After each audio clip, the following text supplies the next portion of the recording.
Hello and welcome to the Family podcast. We're talking today is a final episode in the series of dealing with crises. We've talked about crises as small children, as teenagers, and now I think about what it is like to parent young adults, people who've gone to uni, people who may have left home. What does crises look like in a family when you're trying to support people who are also seeking to become independent? My name is Gareth Robinson, here with Daisy and Lucy and Toby, but no Lizzie today. Lizzie's en route from London to Manchester. We love you, So Liz. it's just the four of us today. Family is a podcast trying to help families and parents build their family lives around Jesus and his teachings. And we hope these conversations have been really helpful for you.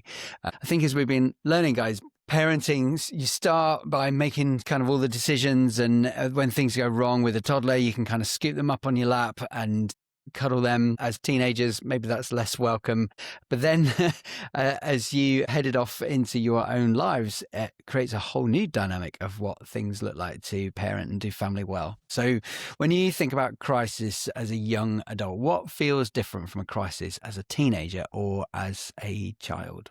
I was thinking about my first year in uni and the first time I had a really bad chronic pain crisis by myself. And I remember must have been like a month or two in, so I didn't really know my flatmates.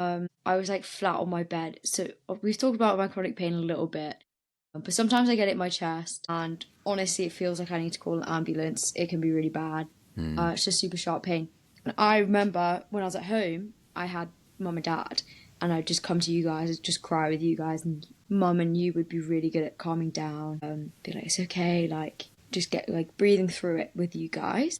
I think we're pretending to be calm at the same time thinking these look like all the symptoms of a heart attack, and because we've been to the hospital a number of times, we know that it isn't, but we're trying to hold on to our emotions as well as help you with yours. Well, you did very good at that.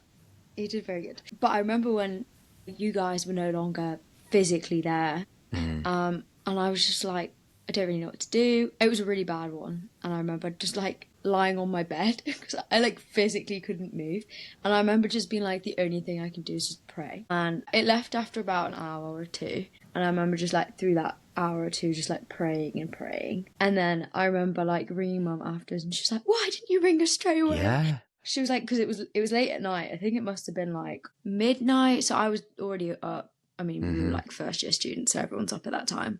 So you guys would have been asleep, and I was just like, but mum was like, we'll always be there for you on the phone. Like, if you need me to come down on the train, I will.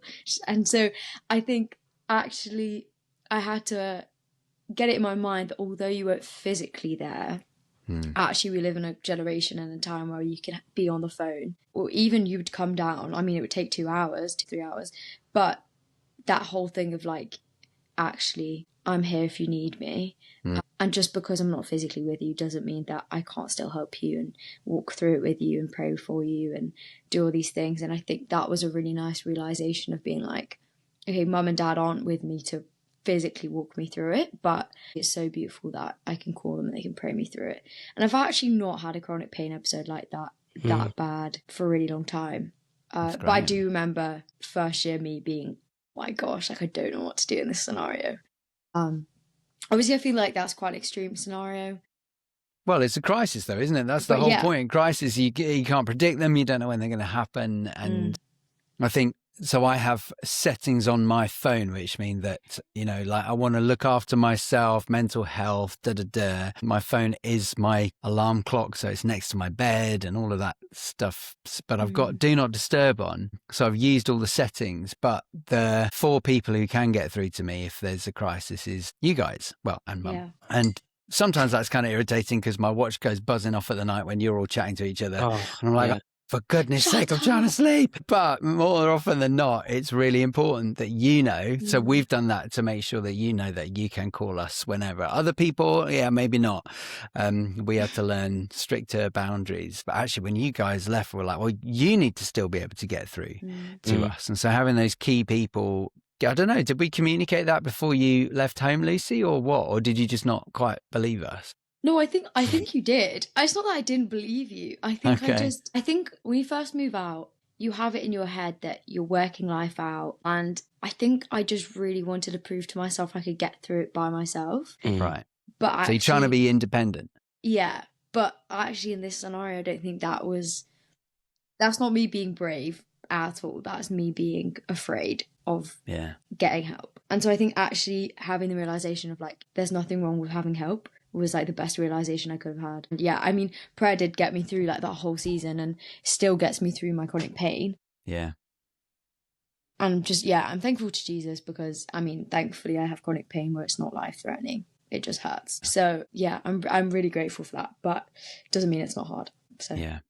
And we're going to do an episode about pain in the future. So perhaps we'll dig into a little bit more about what it feels like and how you handle it, and how others have handled pain as well. It's something we're going to come back to. But Daisy or Toby, what about you? How does crisis feel different now as a older teenager or early 20-something compared to when you were little? Go on, Daisy. I think I've seen it both. So I've been through uni and I've done about 1.5 years of living out of home after uni. So I think I've kind of seen a lot of crisis, but they're not that bad. But, you know, the classic. And I think the stakes feel a lot higher when you're not living at home. I think it depends though on your relationship with your parents. I think some parents might listen to me and be like, oh my gosh, I wish my child wanted to call me or like wanted to be with me when they were going through crisis. They just don't want to talk to me about what their emotions are or what they're going through. But I think for our family, because we'd always been there for each other and had quite close relationships, it meant that, for me at least, having crisis was hard being away from home because you didn't have that support network, or you couldn't just like not make dinner or not think about things. You had to get on and go to work the next day or go to uni the next day or make your dinner and do everything. You didn't just have that easy get out like you do as a teenager. I remember, for example, a breakup. When I was a teenager, I went through a very chill breakup. I think I was 16 and we dated for like 5 months. But after that, I remember coming home and having no idea how to tell everyone, and then told everyone at the dinner table, which was so stupid, and I was so embarrassed. Afterwards, Mum was like, you can cry, and she got me like a Ben and Jerry's, and you know, I had that space and I could just get on with my normal life and, you know, not have to cook for myself or anything. And then when I was at uni, I went through another one. I went through, oh dear, this is like, looks really bad on me, but I went through 2 after that. I went through 2 breakups after that. And the first one, I think I was at home actually when it happened. But the second one, I was at uni. And when you're a young adult, a breakup is a crisis, right? Your best friends like left you. You don't have that person you talk about that kind of thing with is just gone. So I remember the one when it happened at uni. I actually think I drove home the same day. And I was really lucky to be able to do that. But then I can't imagine, I've thankfully not been in that situation when I'm a young adult and working, but you can't do that when you're working. Because since coming to London and working, I don't think I've had any huge crises that I've been like, oh, I need to go home and talk to Mum and Dad about this. I can't just speak over it on the phone. But I think like Luce, I've always been able to pick up the phone to talk to you guys. So that connection thing is quite important then, isn't it? Having that support, but it looks and feels different. Like you say, when you're a teenager, you can kind of crash in the bedroom and parents are there to look after, but there's a different level of responsibility on looking after yourself and getting through the normal routine. That's really interesting how different that is. We'll get into how we supported you well or not, what we could have done different. But Toby, any thoughts from you? What's different as an older teenager than a teenager at home? I was about to say I'm not really a young adult, but maybe, I mean, I don't know if it's changed much because I'm very grateful that I've got parents that I can call. And there's technology for that as well. But I'd say probably it wasn't really a crisis, but just for the sake of saying it, I guess. Last term I had a bit of like, it wasn't, I don't know if it was a crisis, but some people might think it was. I was getting quite anxious about who I was going to live with in second year, struggling with that and trying to work out what mates at uni looked like and stuff. I don't know. I was just a bit taken aback by coming to uni and finding that it's not all sunshine and rainbows. But I was able to call Mum and Dad about it. And I think a lot of it is obviously different in the fact that you've got to process it by yourself, because you've not got them to speak to at the dinner table or anything. But then that's when like community and good mates come into play, and having Daisy and Lucy and Actually, not that I don't think I actually ever spoke to them about it. I don't know if I'm great at speaking to people about that kind of thing. But afterwards, I was able to speak to people about it, which is good. I also think when you're adulting, it can feel embarrassing calling your parents or telling them that you feel sad or feel a bit like you're failing at life. Like, I remember, I don't know, even for example, yesterday, right? We were at church with mum and I just like really felt hit by the Holy Spirit and I was crying. But I literally had to like get over myself that I was doing that in front of mum, because I was like, what's she going to think that I'm going through? Or like, is she going to have a conversation with me that's really awkward afterwards, being like, Daisy, what's happening with you, mate? Do you know what's funny is because I was so much more of a wreck, so you're so fine. No, and then I heard Lucy sniffling and I was like, I'm off the hook. She doesn't care about me right now. Anyway, I'm joking. But I think like even that, like I can feel really easily embarrassed if I don't have my life put together or if it doesn't seem put together. Or like when you come home, I remember as a teenager, when you got into a bit of a crisis, you'd have the car journey, like the dreaded car journey where it's just you and mum or just you and dad. And you have to like have a conversation for half an hour on the way to the Trafford Centre or something about what you've been through. And you're like, oh my gosh, let me leave and there's nowhere to go. And I think sometimes coming back home after not being home for a while, it's like facing all the stuff that's happened, which you haven't had to bring up or process. But all of a sudden you're with your parents processing. So I think think that's something that I'm finding more recently, is that like you kind of are faced with the questions that you don't really want to answer sometimes when you see your parents after a long time. So I think the relationship changes slightly in that regard as well. And you have to almost give reasoning of why you've made decisions or what you want to do, rather than when you're a teenager, you're just kind of processing as you go along. Yeah, interesting. So because we ask good questions, or because you don't have to kind of think about it, or like what is it that changes? I think because you ask bold questions. You don't just small talk as parents. You're like, I want to go into the deep stuff and like the depths. And so just as we're like in the kitchen, for example, this weekend I was home with Lucy and Dad asked me a question and I was really taken aback by it, because I was like, I don't have an answer for that right now, but I don't have time to process with you about why I've not got an answer for it. So I was kind of like, I need to go do something. But when you're a teenager and you're in the house, we can talk about it later, Dad. But when you're a teenager and you're in the house, you kind of are just consistently having those conversations. Rather, I don't know, Lucy and Toby, if you feel this when you go back home, you have a lot of those deeper conversations that can't really happen on the phone, or like some conversations I have with mum and I just presume that Dad knows everything that was said in that conversation. So then when Dad asks me, or the other way around, I'm like, what? Why are you even asking me this? Obviously it's this answer. But yeah, I think it's because you ask good questions and you don't like go around the edge of it. You just go straight in, which is good. Interesting. But I think the real difference is that I don't know what I am. You're a university student. I'm a human at this point. You are a young adult, to be fair. And I think the real difference is that as someone who's not living at home, you don't have to. I'm going to let Muttley out. He's so funny.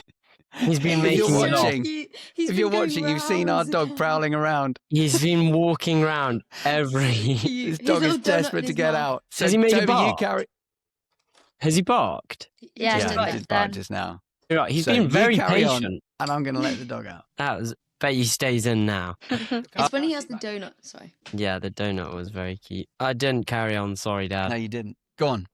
I think the real difference is that when you're not living at home, you have to initiate the conversation about the crisis. Because if you're living at home, your parents most likely will know what's happening in your life, or they'll have seen it happen, or they'll be able, like mum will be able to tell that there's something going on with me if I'm in the same room as her. Like she only needs like 5 minutes, and same with Dad as well. So you guys initiate the conversation usually when you're at home, but when you're living outside of home, you kind of need to initiate the conversation. Like you're the one who has to call them instead of them asking you just out of nowhere. And Lucy, you've talked about the role of faith in how you dealt with chronic pain.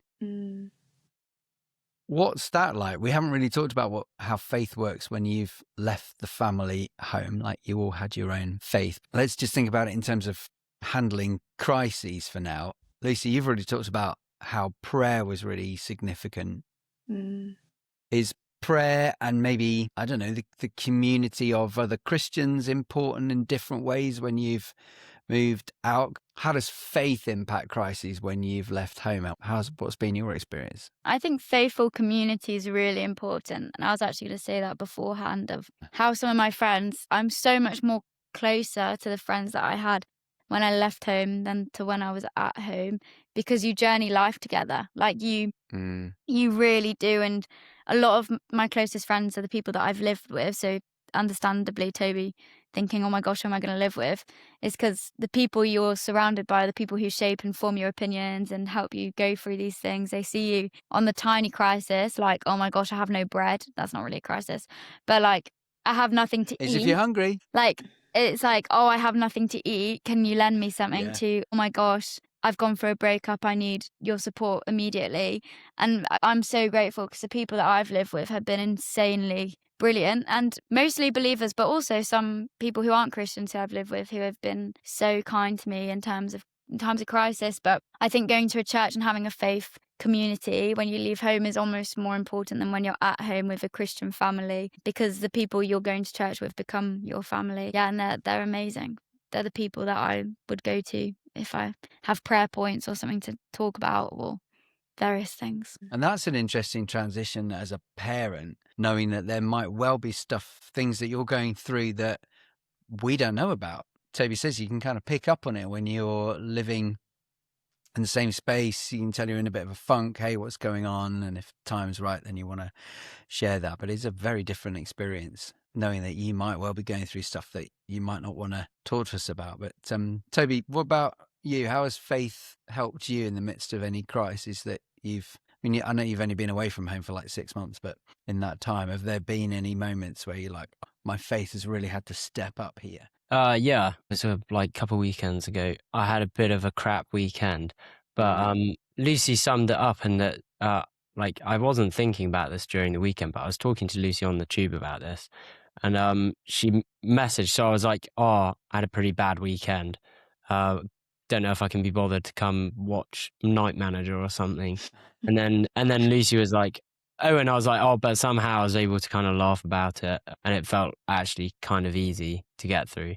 And Lucy just sent, the joy of the Lord is our strength. And I was like, that actually really sums it up. So there wasn't crisis going on, but there was just things happening. And I think the Lord really, I mean, when you've got faith, you've got the Holy Spirit with you, and that really helps through harder situations, trying to navigate those and try and work it out. But yeah, I really felt like the Lord was helping me get through that. And also having people around you that, like the community that comes with Christianity, having people that you can call up and message and stuff and chat about it with, and then even turning to the Bible for wisdom. Like there's so much wisdom in the Bible as well that's helped with so many situations and stuff and given me peace. So yeah. I was going to add that, like, I think in the absence of comfort, so being at home, having your home comforts of mum and dad around, actually it forms quite a reliance on God as well. And I remember coming away from home, that completely changed my relationship with God in terms of, like, not only is this fully my own faith, I'm in like closed doors. It no longer, no one's going to see me. I'm in my own room. No one can see what I'm doing. Yeah. But actually, my reliance on God just really flourished there. And I think the secret place became such a pivotal part of my life. Like, I remember us finding out about one of our friends going into a coma. I was in first year maybe, and maybe it was second year. And I literally sobbed on the floor and like lamented for about 2 hours with that worship. And I just prayed. And that was all I could like bring myself to do. And I think that process of learning to rely on the Lord and like learning to formulate that relationship of such intimacy where I can speak to him about anything, that was able to be formulated properly when I was in my own space, and it was then up to me to create that. And I didn't really have you guys watching, or I think sometimes when I'm at home, like I'll see like Daisy doing her Bible study and I'm like, oh yeah. Like when you're not home, you don't have that, like it's so totally on you. And I think that was just a really beautiful time of like, okay, Lord, I'm not just doing this because my home's such a beautiful place because of it. And I do love the Lord, but I remember being like, I actually have to put effort into this. I think the chronic pain thing, I'm almost grateful for. I'll talk about it later more, but I'm almost grateful for that. It's just caused me to rely on God so much. And that season of like lamenting, I think I've learned to almost just love, because you're just pouring out your heart to God and just showing your true self. And I think that's just special. I think that's the best thing we can do. Mm. And so, yeah, sorry, that was a bit elongated. No, that's really profound. The crisis seemed to push you closer to the Lord and your faith and pressing into prayer. And Daisy, what were you going to say? I totally agree with Luce. I also think that as young adults, you start making distractions from feeling, or it depends on personality type. So Lucy, for example, we talked about this in past episodes when we've had crises. She would really feel the emotion and process it, whereas I'm the kind of person who's like, let's bottle that in and never think about it. So I've had to really bring myself to process bad things, and I've talked about how I journal and stuff in past episodes, and that really helps me because I'm such an external processor. When I start processing, it's full flow, but before then I'm totally closed book. And I remember, so for me, being a young adult and having my own time, like I am in control of my whole diary every day, 24 hours a day. I have it. It's mine. It's not mum and dad's to say, you've got to be back for tea and then we're going to rest at this point. And for me, I am a humongous extrovert and I love spending time with people. It's really rare for me to have a free evening in. It's just a bit wild. And I have to add in relaxed time, basically, because I just won't do it myself, because I'll just be like, I could see this person and this person. And yeah, it's wild. But I remember at uni, I was actually in first year and I got a blood test and a call from the doctor.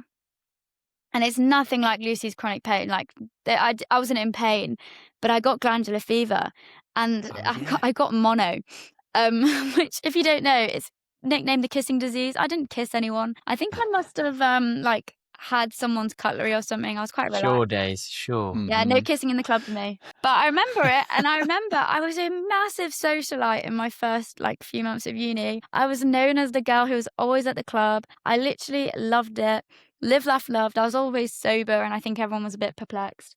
And I was always doing something, like consistently doing stuff. And I remember getting this call and I had no idea what glandular fever was. And I was like, oh, that sounds kind of funny. It's a kissing disease. And I called mum and dad and they were like, you need to stop. You are going too fast. And after that, I'd had countless conversations with dad saying, you need to slow down. I'm worried you're going to get chronic fatigue if you don't stop, because that was like a natural pattern. And we'd had a friend that happened to them when they were your age, and we were like, you do not want this to happen for you. It was a real concern. Yeah, I remember that. And praise God it didn't. I think I took it really seriously when you said that, because I was like, God, did. I can't do that for the rest of my life. But I remember it hit me most when I was walking up a hill and I had to stop because I couldn't finish because I was so tired. And it just completely, it hit my running routine, it hit my socializing routine.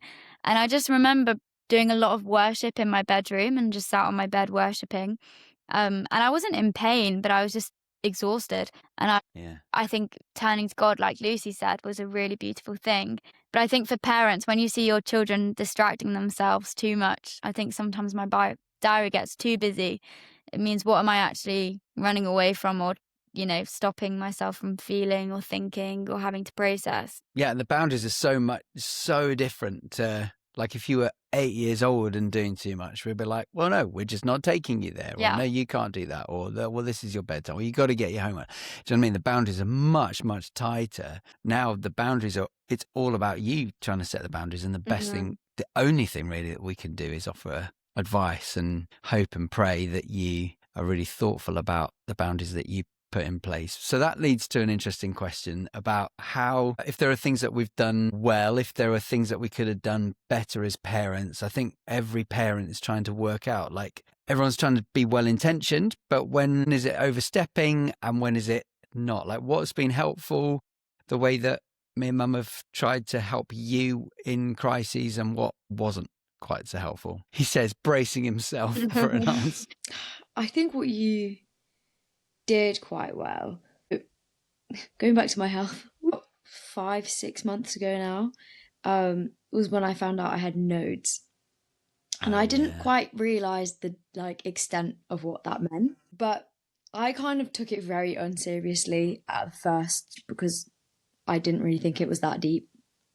Until I got a phone call from Dad, who'd basically spoken to one of our friends and compared scans and stuff. And actually, I think you were really stern with me, in a very, very loving way, in a very hard way. I mean, it wasn't fun to deliver this news about it being really serious. But yeah, I remember you were very clear. And I think that was exactly what I needed. I needed it to be clear, and I didn't need you to be like, oh, like, it's not a great situation and you could do this, or like you could do this, but actually you need to look at the facts here. This is actually really serious. This is what it looks like. This is what could potentially happen if you continue this path. You could lose your voice full time and have no voice to even speak, or we can look at the facts and do this together. And I think actually coming with that perspective of being like, we're going to do it together. Obviously, it was still technically my choice, but I knew that you were working for my good. It's kind of like similar in the Bible verse, like, all things work together for our good and stuff. And I think in that way, you just mimicked the love of the Father, of God the Father, because you did the exact same thing of, we're going to work through this together. I'm going to do it for you. So for context, this person I'd been speaking to, she's a young adult in our church. We'd walked the journey with her because she's an trained opera singer, amazing singer, but had to rest for a really long time after having an operation on her nose. And she was telling me how seriously you needed to take it. And I just didn't feel like you were hearing that. And I actually remember that phone call, and I remember crying on the phone because I'm like, I know you don't want to hear this, because I was really gutted too. And so, emotions are quite close to the surface for me as well. I'm not Daisy.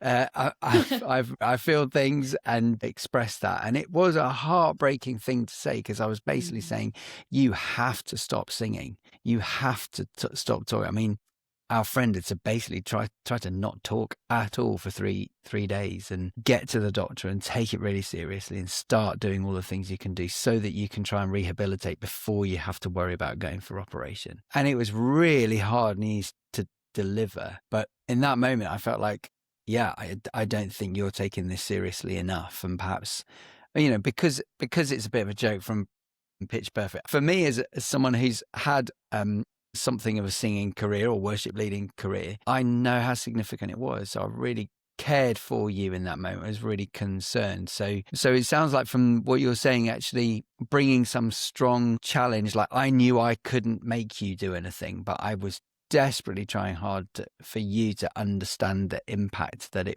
might have if you didn't do it. And that seemed to be positive then. Yeah. I mean, I'm in a sucky situation now because I had to change my whole diet. I'm nebulizing every night. I have all these exercises. It sucks. I'm not going to lie. I'm not allowed to sing.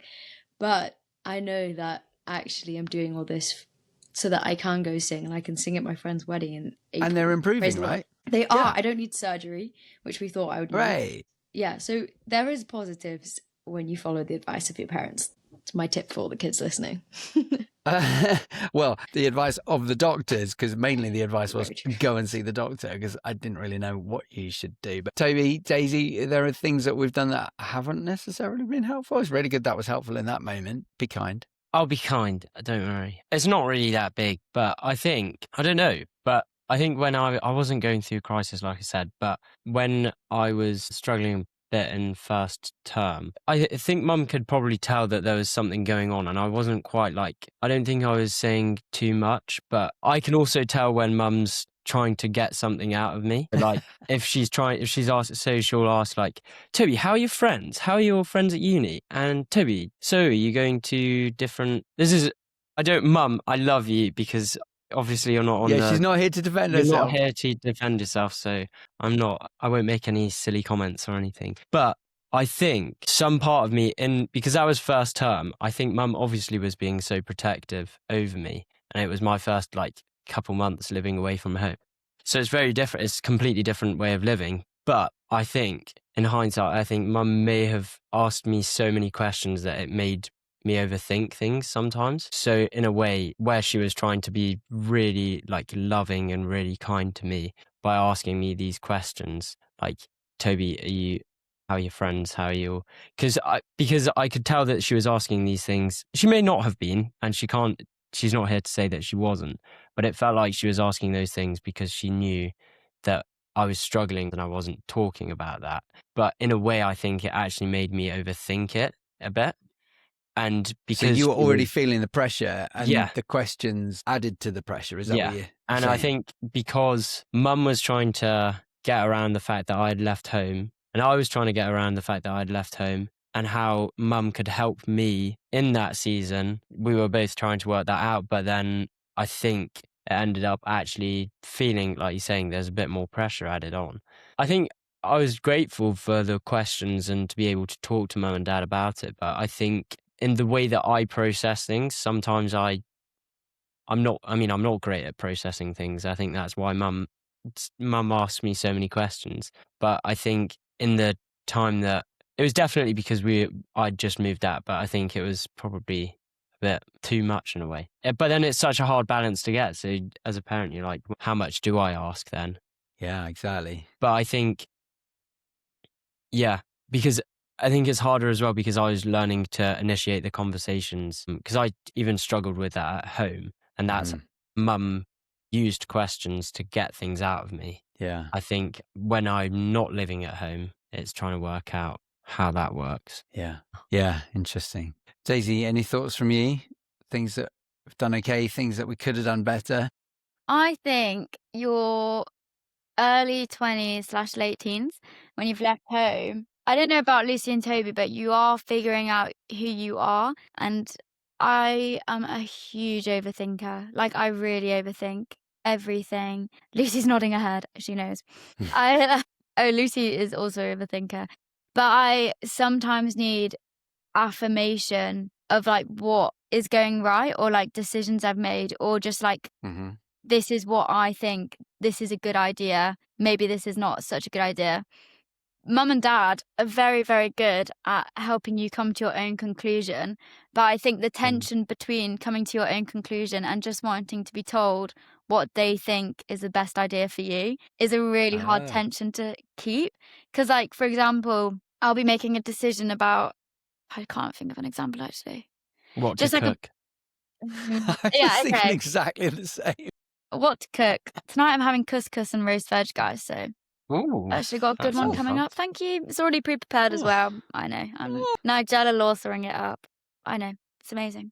But what to cook? So I have like 3 ideas. I've got ingredients for 3 different meals, and I'm trying to figure out which one's going to be most nutritionally good for me for the day that I've got tomorrow. I've got quite a busy day coming up, and I call Dad and I'm like, can you give me? That is a crisis right there. Yeah, to be fair, it's probably happened before. Is this a real story? Is this happening? No, but it could be. I call Dad and I'm like, Dad, what should I eat tomorrow? These are my options. And Dad's like, well, what do you think will be best for you, Daisy? Give me your reasoning behind them. Maybe make a good and bad list. And I'd be like, just tell me which one to eat, please. I just want you to give me an answer. And I could count like numerous occasions where that's happened, where I just want Mum and Dad to give me an answer. But I actually think if you did give me your straight up beliefs and straight up opinions and straight up answers, I would not like them. And I'd like back and be like, why are you telling me what to do? And I think for parents, when you're parenting teenagers who are going into 20s, that's the really tricky stage of allowing them to figure out who they are, but also guiding them with what you know about them because you've been there for the last 20 years of their life. And I think I've had to learn the hard way what it means to make decisions for myself. And often I don't like doing that. So I'm like, what if there's a better version? What if there's a better meal to make? Yeah, classic overthinker. I think that's why I wanted to have this conversation, because ultimately that's what parenting is trying to do, isn't it? It's trying to set you up to be an independent, or maybe an interdependent adult, because none of us are independent really, are we? We all have community. But it's great to know how to put boundaries in place and how to help a toddler or a primary school kid go through crisis. It's great. But actually, ultimately, we're trying to get our kids to a point where they can cope with crises, maybe not on their own, but with with support from other adults as an adult, as opposed to being dependent in quite the way that you are when you're little. So yeah, any final thoughts then? What do young adults need from parents if we are trying to develop our children to the point of being able to handle crises, maybe not alone, but with our support rather than us being super present the whole time? What do you think, for the sake of the listeners, those watching, would be the most helpful thing as a takeaway? We've talked about supporting with prayer and questions and conversation and being there and trying to be around. Any other final thoughts that we haven't said? I think in a Christian household, for the parents to be able to model to the kids how to turn to the Lord in the crisis, and that's one of the most important things to do. And if you've sort of modeled that correctly, the first thing that they'll turn to is Jesus, hopefully. And that's interesting. So you think that parents allowing the kids to see some of the crisis, we've talked about that in the last 2 episodes, right? Trying to work out how much we talk to you about it, how much we keep from you, but you actually think seeing the parents handle crises is what's helped you handle crises. Yeah. And the thing that comes to mind to me is when mum was struggling with I think when there was something in your life that you were really struggling with, and there was someone in particular that was maybe like the forefront of that, you would light a candle and you'd pray for that person. And I remember that stuck with me because that's what mum showed me when I was really struggling with certain people in my life. And I remember mum was like, we need to pray for these people rather than resent them and forgive them. And yeah, that's been really powerful to me. So wow, there you go. That's good to hear. Yeah. Lucy, Daisy, any thoughts from you? I'd say, well, the Bible talks a lot about how we've been gifted, like gifts of the Spirit. And I think you and Mum have gifts of Spirit that you are better at than others. So for example, Dad, you're an incredible teacher. And so actually utilising that within our conversations and through crisis is really helpful, because you have such a good way of seeing facts, such a good way of relaying that onto people and onto us, where it's actually very clear, but it's also in a non-patronizing way. But actually, oh, thanks. You're welcome. But like you have that, like the way you preach is very similar. Like that's kind of what preaching is that you're just advising people on life matters, which is what you're exactly doing to us when we come to you when we have a crisis. So it's obviously it's slightly different because we're your kids, but it's the same kind of thing. And for example, mum is very good prophetically, and she's had a lot of times where she's used that in my times of crisis, and she's been able to prophesy over me, and that's been really, really amazing. And so I think if you do have a spiritual gift, I mean, pray, but we're all able to receive them.